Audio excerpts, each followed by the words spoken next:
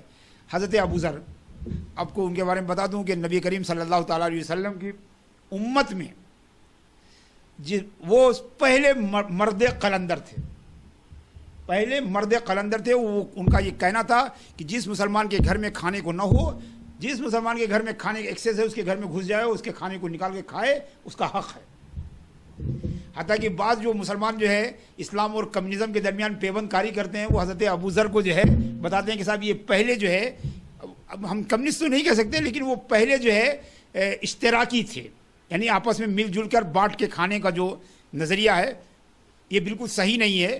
حضرت ابو ذر غفاری صرف صحابی تھے، سمجھے، اور کسی بھی ٹائٹل سے ہم ان کو یاد نہیں کر سکتے، مگر یہ ان کے نظریات تھے کہ اگر آپ کے پاس کھانے کو نہیں ہے تو جس کے پاس زیادہ ہے اس کے گھر میں گھس کے چھین کے کھا لیجئے، یہ آپ کا رائٹ ہے، چونکہ یہ جو کھانا ہے یا جو دولت ہے یہ اللہ کی پراپرٹی ہے، ہم صرف اس کے ٹریزرر ہیں، یہ ہماری پراپرٹی نہیں ہے، لہٰذا آپ کسی بھی مسلمان کو روک نہیں سکتے۔ یعنی کچھ چیزیں تو اسلام نے واقعی بتائی ہیں کہ آپ پانی منع نہیں کر سکتے، آپ آگ منع نہیں کر سکتے، آپ چارے کو منع نہیں کر سکتے، یعنی یہ چیز آپ سمجھیے، یہ 3-4 چیزیں ہیں کہ آپ کسی کو منع نہیں کر سکتے۔ اگر آپ کے کھیت میں گھاس ہے تو آپ پڑوسی کو منع نہیں کر سکتے کہ اس کا جانور آگے کھائے یا نہ کھائے، یہ آپ کے رائٹ میں ہے ہی نہیں۔ آپ کے کنویں سے آپ پانی نکالنے کو بھی منع نہیں کر سکتے۔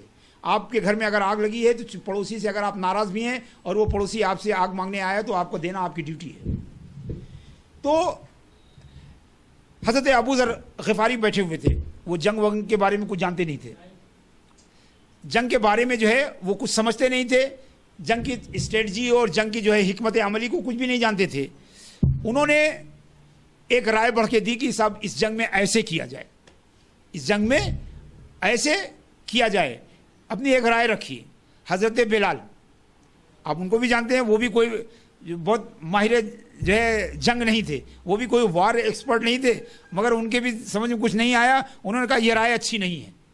کہا یہ نہ رائے دینے والا اس فیلڈ کا ماہر، نہ اسے ریجیکٹ کرنے والا اس فیلڈ کا ماہر، لیکن آپس میں بیٹھے تھے، ہلکی پھلکی باتیں ہو رہی تھیں، تو انہوں نے رائے دی کہ ایسے کیا جائے۔